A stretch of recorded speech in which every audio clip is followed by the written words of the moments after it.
राधे राधे दोस्तों। एक गांव में एक स्त्री रहती थी। उसका नाम चूड़ाला था। वह एक राजा की पत्नी थी, लेकिन वह तत्वज्ञानी साधु थी। वह अपने पति से कहती थी, आप संसार से अपना मन हटा लो। तो वह राजा सुनता नहीं था। आइए उनकी कहानी सुनाते हैं हम आपको। वह अपने पति को समझाती रहती और जब उन्हें ज्ञान देती तो राजा कहते, ये तो मेरी भार्या है, मुझे ही ज्ञान देती है। एक दिन उसने कहा, राजन, तुम वृद्ध अवस्था की तरफ जा रहे हो और तुम ज्ञान से शून्य हो। तुम ये भोग विलास और उनमें लगे रहते हो, इससे तुम्हारी दुर्गति होगी। तुम ध्यान क्यों नहीं देते हमारी बातों पे? आपको ज्ञान की बहुत ज़रूरत है राजन। उन्होंने कहा, चलो इनकी बात मान लेते, वैराग धारण कर लेते, क्योंकि एक न एक दिन मरना तो है ही। जिससे इनकी बात मानेंगे तो अच्छा रहेगा। तो बात मान लेते, वैराग धारण करते। राजा ने सोचा, ये मुझे ज्ञान प्राप्त कर रही है तो मैं इसके आगे हाथ जोड़कर बैठ जाता हूँ, क्योंकि जिसे ज्ञान का बोध है उसके सामने हाथ जोड़कर बैठना ही अच्छा है। उन्हें बहुत ज्ञानी और उसे आत्म तत्व ज्ञान हो गया था। छोड़ दिया राज्य। उनका नाम शिखित ध्वज था। पहाड़ों में जाकर एक कुटिया बनाई कुश की और घोर अभ्यास करने लगे भगवत चिंतन का। लेकिन वह अशांत चित्त रहती। मेरी प्रजा कैसी होगी, मेरी भार्या कैसी होगी, वो मुझसे कितना प्रेम करती थी, यह सोचते रहते थे पूरे दिन। इधर घोर अभ्यास से रहना, इधर अंदर अंदर चित्त कहीं और जा रहा है। तब चूड़ाला ने सोचा, इनका भाव पूज्य करना है। पत्नी रहकर पूज्य भाव नहीं हो सकता। जहाँ से हमें पूज्य ज्ञान प्राप्त हो, तो वो चाहे पत्नी हो, चाहे भाई हो, चाहे गुरु हो, चाहे कोई भी हो, उसी को मान लेना चाहिए। अवश्य उसको गुरु रूप से वरण कर लेना चाहिए। जैसे पिलो मंगल जी ने चिंतामणि को वरण किया। अगर चिंतामणि ने कट व्यवहार ना किया होता हमारे साथ, तो आज मैं श्री कृष्ण का प्रेम नहीं प्राप्त कर पाता। नज़दीक के रिश्तों में पूज्य भावना नहीं बन पाती है। जैसे ये सोचते हो पत्नी है, भगवान स्वरूप को मानना चाहिए। जैसे मेरे गुरुदेव मुझे समझा रहे हैं, मेरे गुरुजी मुझे ज्ञान दे रहे हैं, यह मन में दृढ़ विश्वास कर लेना चाहिए। उसने विचार करके एक सुंदर ऋषि का रूप धारण किया और आकाश मार्ग से उनके सामने प्रकट हुई। जब ब्रह्म बोध हो जाता है तो सारी सिद्धियां उसके सामने हाथ जोड़ के खड़ी रहती हैं। जैसे राधा रानी के चरणों में करोड़ों दासियां लौटती रहती हैं। आकाश मार्ग से उन्हीं की पत्नी चूड़ाला ऋषि का रूप धारण कर उनके सामने उतरी। उन्हें बैठने के लिए आसन दिया, उन्हें अर्घ दिया और कहा, तुम्हें देखकर बहुत आनंद मिल रहा है हे ऋषिवर। जो आनंद मुझे वैराग में नहीं मिल रहा था, जो आपको देखकर मिल रहा है। हमारा अर्घपात स्वीकार करके विराजमान होइए। चूड़ाला ने कहा, राजन, हमें प्रेरणा हुई कि मैं आपसे कुछ बोलूं। वही जो ऋषि के रूप में थी उसकी हमारे ऊपर श्रद्धा है। आपको श्रद्धा है तो मैं कुछ बोलूं, श्रद्धा नहीं है तो ऊसड़ में बीज बोने का जैसा है। ऊसड़ में बीज डाल दो तो वो पौधा नहीं निकलेगा। तब वह ऋषि बोले, राजन, आपने संपूर्ण त्याग नहीं किया है। राजा बोले, ऐसे आप कैसे कह सकते हो? मैंने अपने राज्य का त्याग किया, मैंने अपनी भार्या का त्याग किया, मैंने अपने बच्चों का त्याग किया, प्रजा का त्याग किया, और आप कहते हो कि मैंने संपूर्ण त्याग नहीं किया। शरीर आपने बनाया है? नहीं। बच्चे आपने बनाए? नहीं। भार्या आपने बनाई? नहीं। तो फिर आप कैसे कह सकते हो कि हमने संपूर्ण त्याग किया है? धन आपने बनाया? नहीं। शरीर आपने बनाया? नहीं। तो आपका था क्या, सो आपने त्याग किया है। ये धन, राज्य, बंधु, भार्या, प्रजा, पति पत्नी, ये सब आपके थे ही नहीं, तो आपने राज्य त्याग किस चीज़ का किया है राजन? राजन, जो त्याग करना चाहिए वो आपने त्याग नहीं किया, इसीलिए तुम शोक मुक्त नहीं हुए।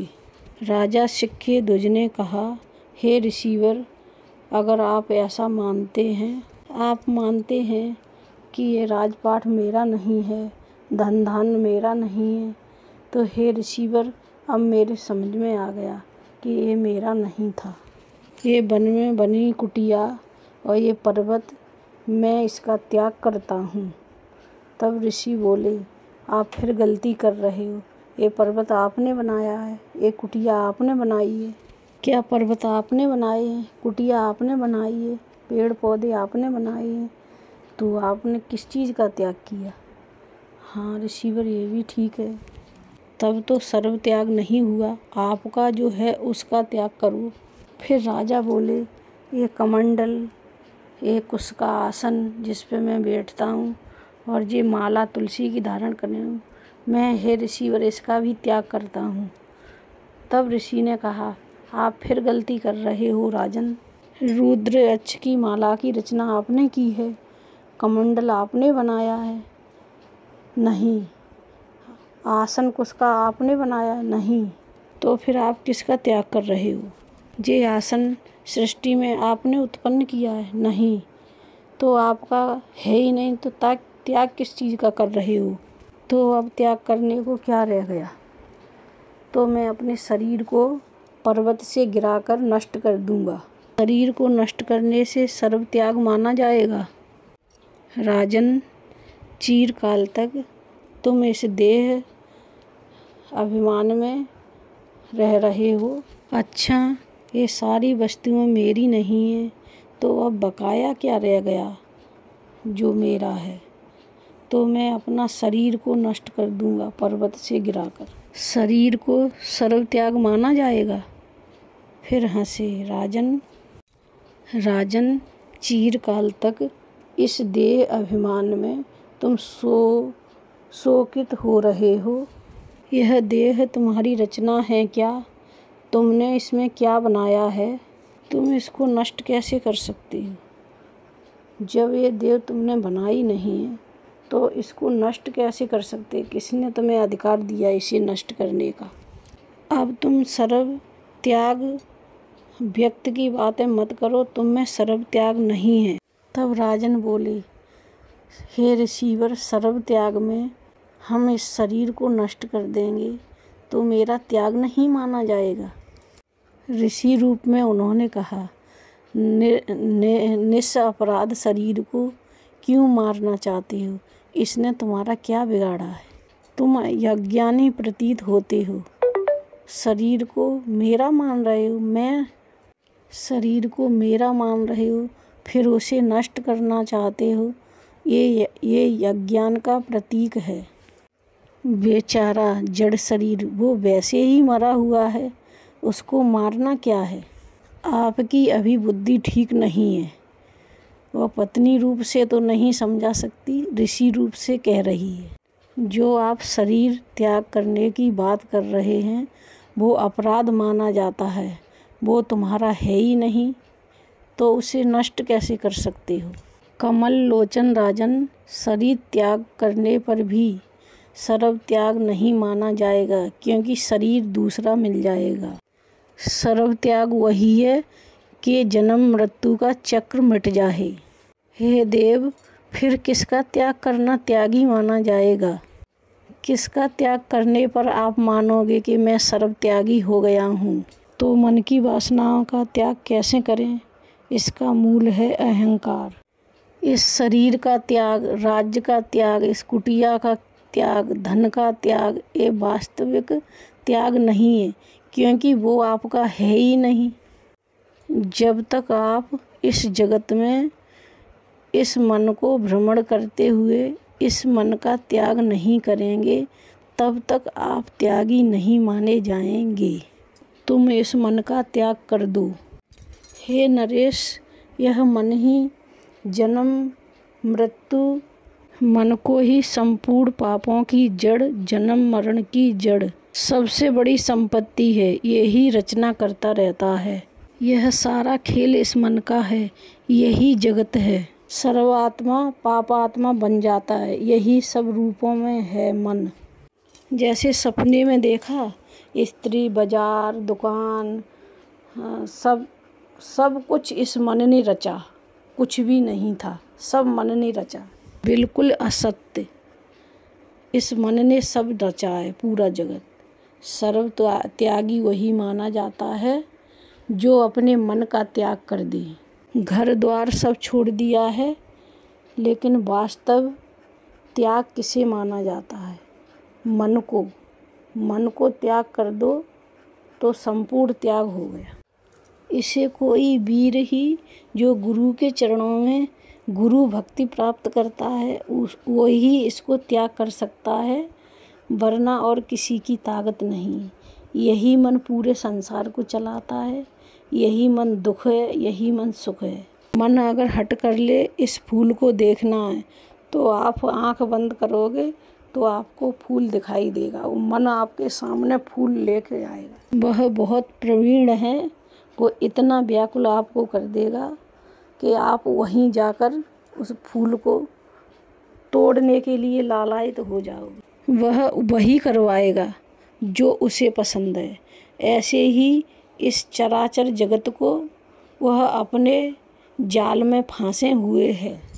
जैसे वृक्ष का बीज और बीज में ही वृक्ष और वृक्ष में ही बीज, ऐसे ही ये मन पूरे संसार को अपने जाल में फंसाए हुए है। संसार भी मन में और मन ही संसार में।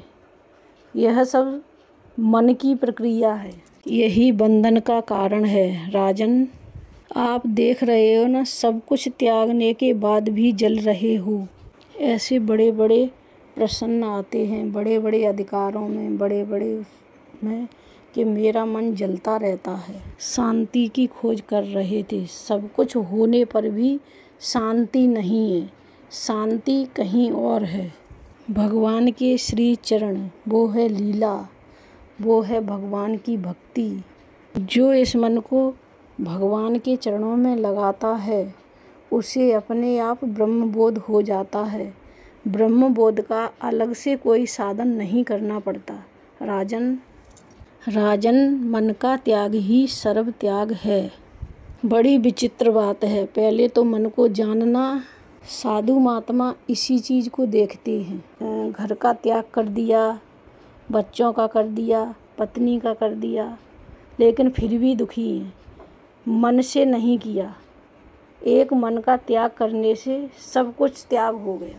जिसने मन को चेला बना लिया, जिसने गुरु के चरणों में अपना मन लगा लिया, वही गुरु। और जो मनमुखी हो गया, उसका तो समझो, जो मन का चेला बन गया वही माया है। और जिस मन ने मन का त्याग कर दिया, वही ज्ञान है। एक बार सत्संग में पीचड़ी करते हैं। साधु महात्मा मन की पीचड़ी करते हैं। साधु महात्मा व्यक्ति को देखते रहते हैं, उसकी एक एक चाल पे ध्यान रखते हैं।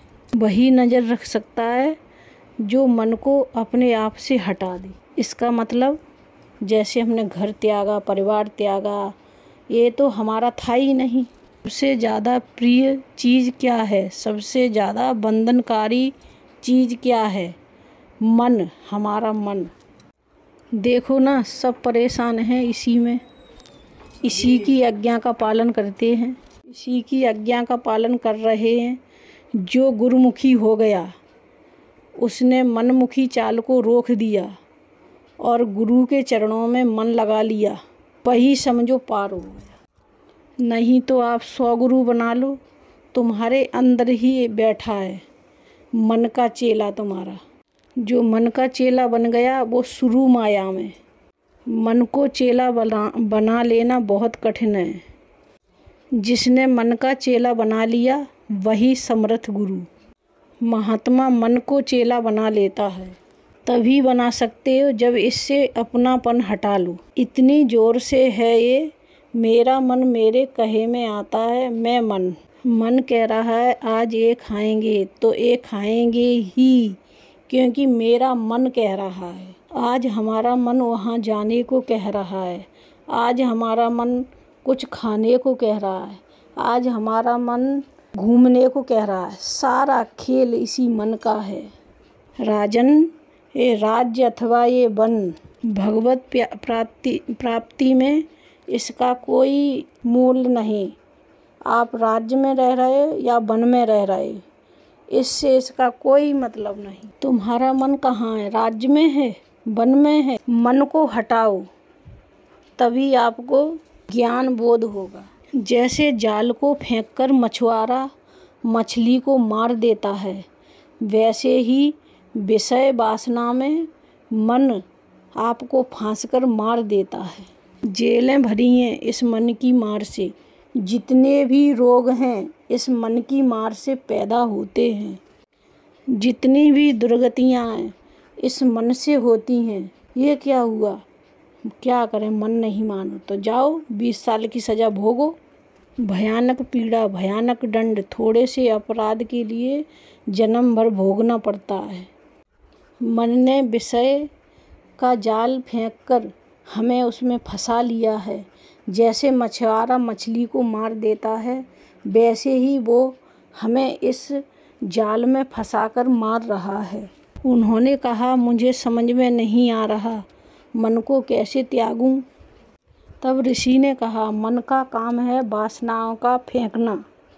यदि तुम वासनाओं में नहीं फंसोगे तो मन का त्याग हो जाएगा। आया सत्संग में बात कही गई, मन की स्वीकृति के बिना कुछ नहीं करता। उसका काम है मन को फेंकना। यह बातें अध्यात्म की, सत्संग की हमारे कानों तक नहीं पहुंचती। हम जाते हैं सत्संग में इसी के लिए, लेकिन ये हमें प्राप्त नहीं हो पाती। तुम्हारी ज्ञान विज्ञान की इतनी या नहीं है कि तुम असत्य बोलोगे और असत्य में ही फंस जाओगे। अगर संतों के पास भी मनमानी चीज़ प्राप्त हो मन की वासना के लिए, तो फिर भगवत प्राप्ति कहाँ होगी? राजन, यह मन वासना फेंकता है। वासना का त्याग करना दुस्साध्य है। इसलिए हम आपसे कहते हैं सबका त्याग करके भगवान के चरणों का ध्यान करो। मन को भगवान के चरणों में लगा लो। संतों के पास इसलिए जाया जाता है मन के जाल को काटकर भगवत प्राप्ति करने के लिए। उनके पास भी वही मनमानी चीज़ें प्राप्त हों मन की वासना के लिए, तो फिर निवृत्ति कहाँ होगी? कहाँ निवृत्ति होगी? इसलिए सावधान। एक ऋषि ने पक्षियों को बुलाया और उनको ज्ञान दिया, बहेलिया आएगा दाना डालेगा, जाल में मत फंसना। सभी पक्षी ये बोलने लगे। अब जब ऋषिवर नहा धो के आए तो देख रहे हैं कई पक्षी जाल में फंसे और रट रहे हैं कि बहेलिया आएगा दाना डालेगा, जाल में मत फंसना। अरे मूर्खों, तुमसे कोई पाठ करने को नहीं बोला था, तुम्हें समझाया था, तुम फंस गए उसमें। जब आदमी शमशान की तरफ से लौटता है तब बोलता है अरे भाई आप रो मत, सबको एक दिन मरना है। वही हाल, बहेलिया आएगा दाना डालेगा, जाल में मत फंसना। तो फंसे हैं और ज्ञान की बातें कर रहे हैं। हे राजन, मन की वासनाओं को त्याग करना बहुत कठिन है। तो मन की वासनाओं का त्याग कैसे करें? इसका मूल है अहंकार। सुंदर ज्ञान का उपदेश दिया। मन हमें किससे फंसाता है? वासनाओं से। वासना प्रकट करती हैं अहंकार से कि मैं पुरुष हूँ। अगर ये अहंकार ना हो तो किसी भी माई बहन में वासना प्रकट ना हो। मैं स्त्री हूँ, इसी विषय से सब मैं भोगता हूँ, तो इसी विषय से सब भोगते हैं। खास शुद्ध बात। इस मन की वासना का मूल्य क्या है? तो बोले अहंकार। अहंकार ही इसका मूल है। इस अहंकार को ही जड़ से निकाल फेंकिए। आपके हृदय प्रकाश में ब्रह्म प्राप्त हो रहा है। ऋषि ध्वज ने अपने ऋषि के अनुसार वैसा ही चिंतन, उन्होंने ऋषि के कहने से ही जैसे ऋषि ने कहा वैसे ही किया। उसी प्रकार उन्हें उनका चित्त ऋषि के चरणों में लग गया। उन्हें परमानंद की प्राप्ति होने लगी। उसी समय उन्हें ब्रह्म बोध प्राप्त हो गया। उन्होंने कहा, राजन, मैं कोई और ऋषि नहीं हूँ, मैं तुम्हारी पत्नी चूड़ाला हूँ। मैं जब पत्नी रूप में थी तब आप मेरी बात समझ नहीं रहे थे, इसलिए मुझको ऋषि का रूप धारण करना पड़ा। हृदय से आनंदित हुए और राज्य में लौट गए ब्रह्म बोध करा के।